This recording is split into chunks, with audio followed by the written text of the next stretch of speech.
A lot of beginners get stuck focusing on things that don't really matter. I want to share with you 9 things that I think are imperative to help you improve in watercolor as you begin.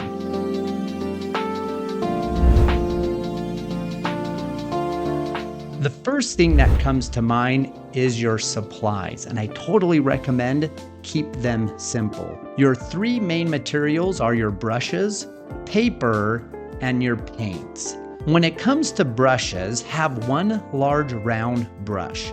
That's your main workhorse. And then have a couple of small round brushes. A round brush is incredibly versatile. Not only can it handle large washes, but it can also handle detailed lines. Paper is everything with watercolor. Number 1, it's your light source. I highly recommend using 100% cotton paper, professional grade. This will give you the best results. Student grade paper is cheaper, but often leads to streaky washes and less control. So if possible, find an affordable cotton option and stick with it. Consistency helps you learn faster. And lastly, your paints. Use a small set of artist grade paints. Student grade paints have less pigment, which can make your work look dull. A few high quality colors will take you much further than a large, cheap set. Since we were talking about paint, number 2 is use a limited palette. A limited palette will help you save money, learn color mixing faster, and it creates more harmonious paintings. Instead of dozens of color, focus on a small group that mixes well. So in the beginning, don't worry about creating perfect paintings. Have fun and explore. One of the main things that helped me improve the quickest is I experimented early on in my watercolor. So when you focus on exploration and having fun, you can kind of pretend that you're a scientist trying to find new ways to create a painting. Number 4 is probably one of the quickest things to help you improve. I would even state that value is more important than color. Here's the reason why. Values are your lights and darks. What they do is create depth, form, and that 3-dimensional look. Oftentimes as a beginning painter, you might think your painting feels flat, and usually it's because the value isn't in your painting. So to help you improve, what you need to do is study light versus dark shapes. Use a value finder, or you can convert your reference photos to black and white. By learning this early, it will dramatically improve your work.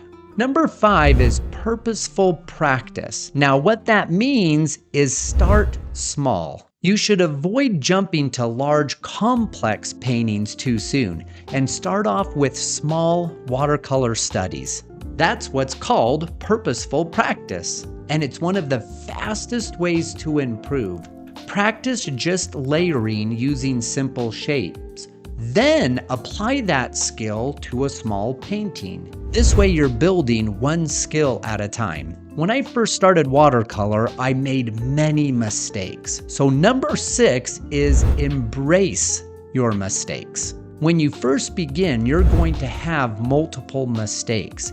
Don't think of them as a failure or a mistake. Simply think of it as feedback. When you feel like you're struggling, you really want to pay attention to how wet your paper is, how much water was on your brush, how strong your pigment mixture was. By observing these things, you're able to then learn different ways to recreate effects or avoid unwanted results. This will help you gain control over time quicker and absolutely improve faster. Number 7 has to do with the principle of 10,000 hours of practicing. Many of you have probably heard to become a master at something, you need to do it 10,000 hours. Now, with art, that's true.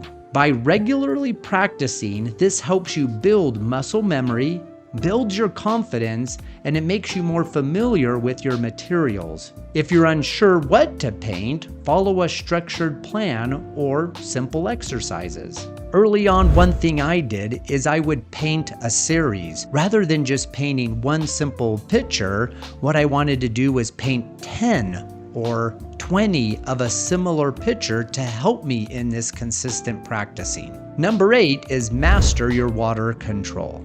Water control is one of the biggest challenges, not only for beginners, for also professionals. Water is so important, it's literally in the name, watercolor. It's not just about paper, it's about the brush, the paint mixture, and timing. So for an example, wet paint on wet paper can create blooms.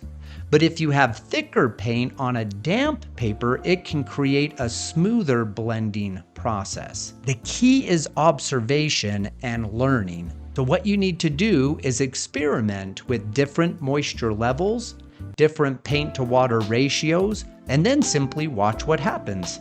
The final recommendation, if I had to start watercolor all over again, is have patience and enjoy the process. Watercolor, it truly can take time and a lot of patience. It's totally normal to feel frustrated when you're beginning.